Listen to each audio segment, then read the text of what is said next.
Independente de esquema, independente da forma de jogar, um time que é apático em campo, que não busca a vitória, não vai vencer.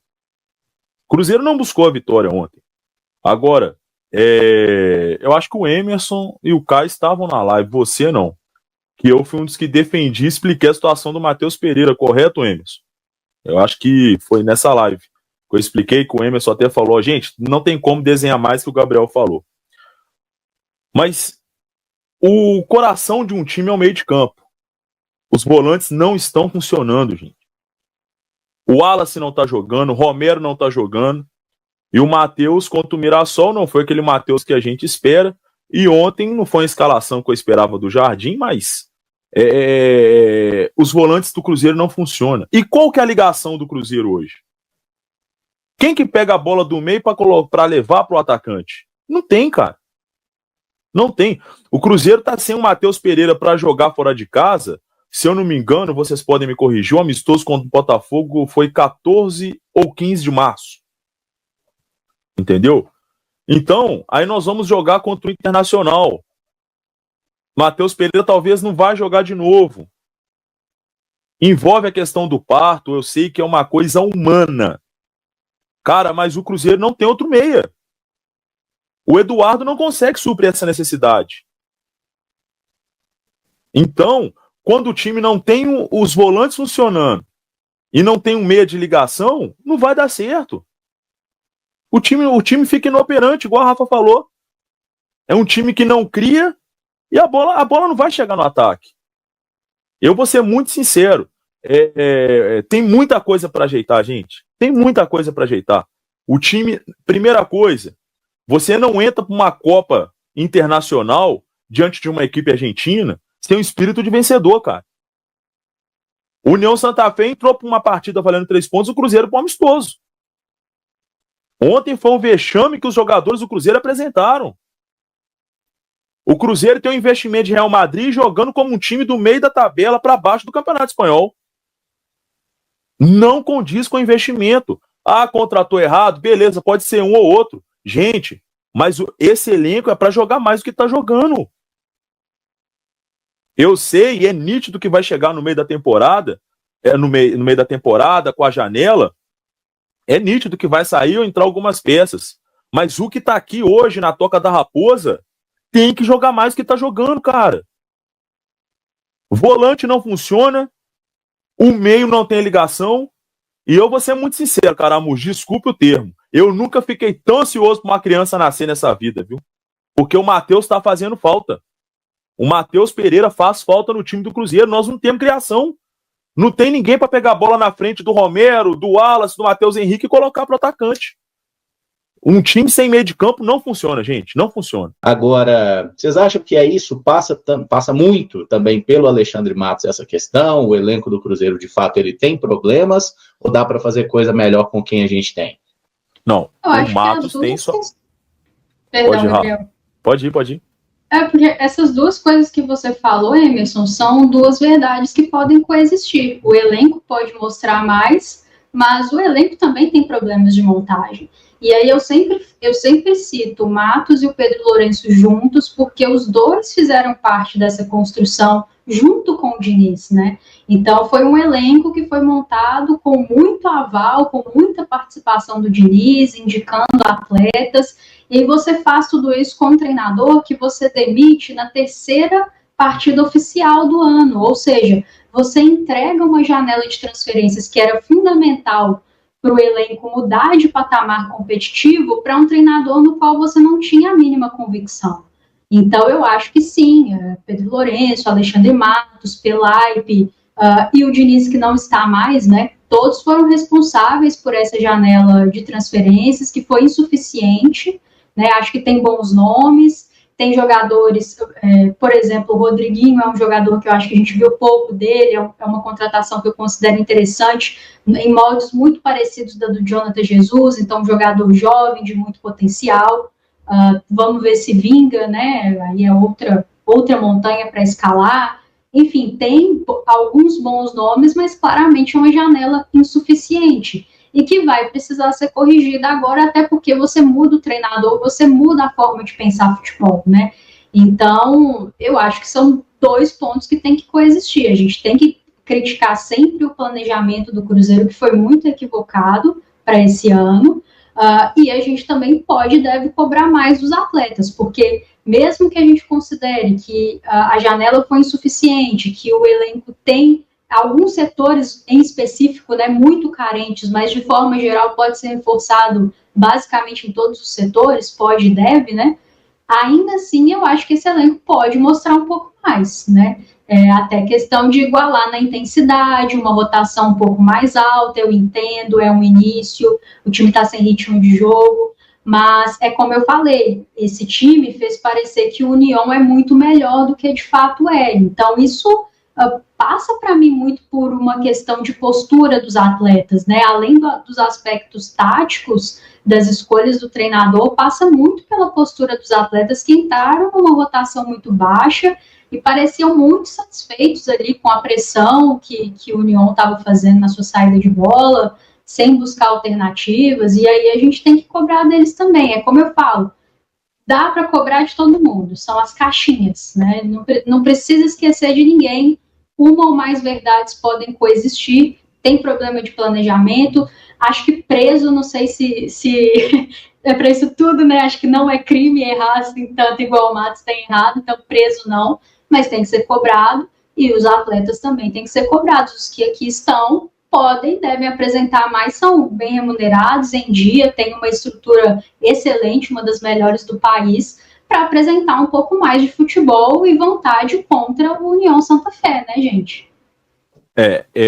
Eu acho que quando falamos do nome diretor de futebol, é atrelado muito à questão de contratações.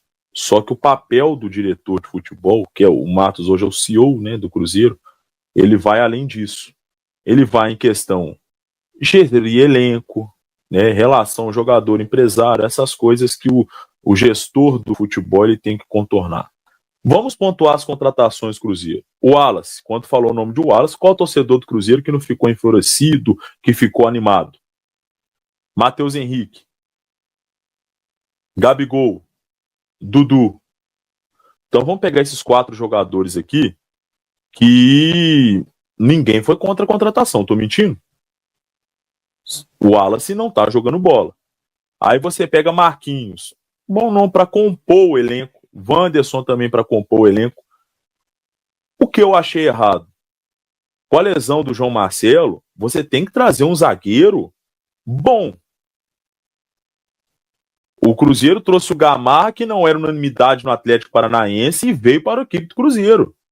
Sem Fabrício Bruno e sem o Jesus, quem que nós temos hoje? Gamarra ou Vidalba. Certo? Então não é para resolver o problema da zaga do Cruzeiro.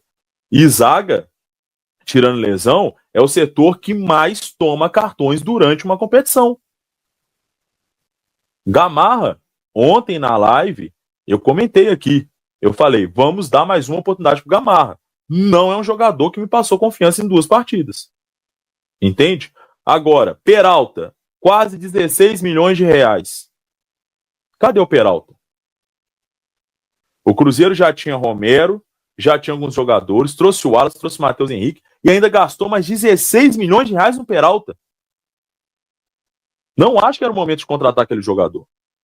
Entendeu? Então, o Gamarra, Peralta, são contratações que eu questiono. Agora, as demais, Eduardo, trouxe jogador para compor, gente. Cruzeiro não tinha jogador nem para compor elenco. Uma live aqui, o Caramujo, ele fez a comparação do reserva do Cruzeiro contra o Tombense e o reserva do Cruzeiro contra o Corinthians, que nós fizemos aquela comparação, o Caramujo, acho que foi com você, que nós pincelamos aquele Cruzeiro contra o Corinthians na véspera da final da Sul-Americana e o Cruzeiro contra o Tombense. Nós comparamos as reservas. Então tem que contratar jogador para compor. Agora, gestão de grupo, eu não sei como está funcionando o Cruzeiro. Certo? A gente escuta hoje, citando aqui o Jorge Nicola, trouxe informação de alguns jogadores insatisfeitos na questão do Matheus Pereira não estar viajando. Está acontecendo isso? Então isso é papel do CEO de futebol fazer a gestão do grupo.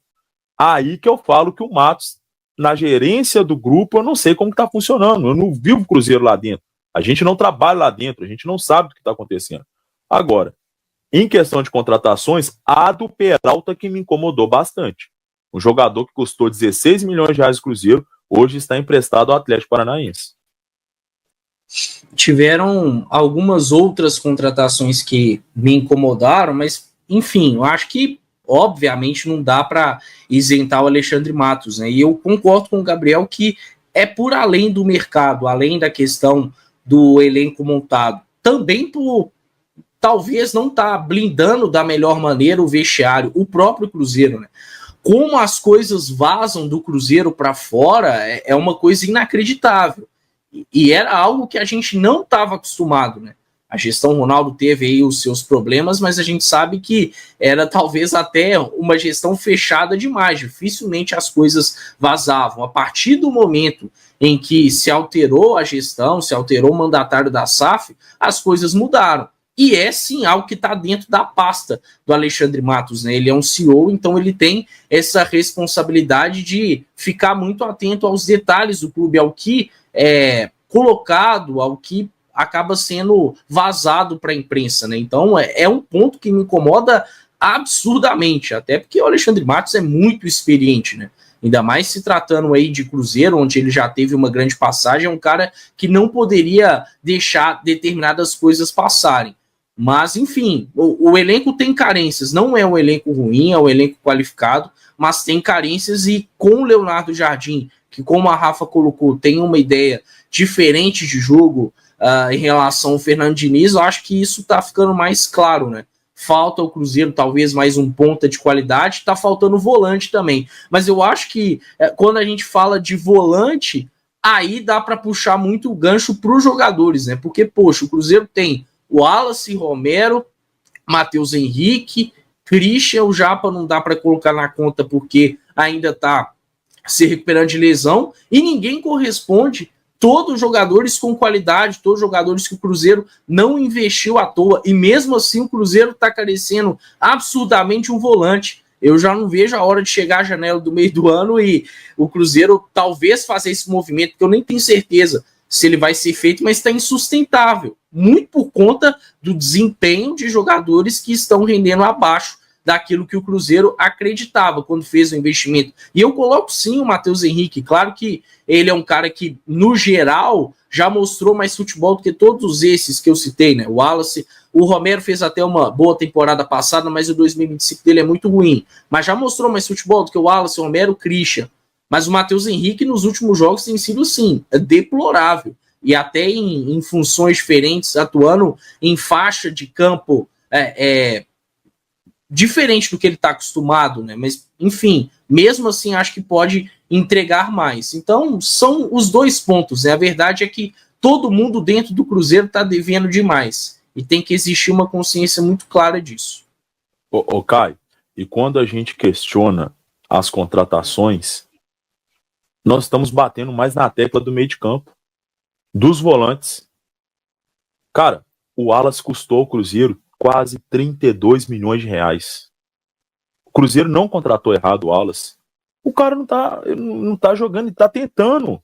Mas tem vez, igual ontem eu citei na live, 2 jogadores que estavam muito bem no futebol italiano, o Wallace e Felipe Anderson. Felipe Anderson não emplaca no Palmeiras, nem o Wallace no Cruzeiro. É complicado. E essa questão do meio de campo tá me preocupando bastante, porque nós, como cruzeirenses, nós temos que pensar num todo, não só dentro de campo. O Cruzeiro encosta o Wallace, cara, 32 milhões de reais, mas ele em campo também não está ajudando. É uma situação muito complicada para o departamento de futebol do Cruzeiro.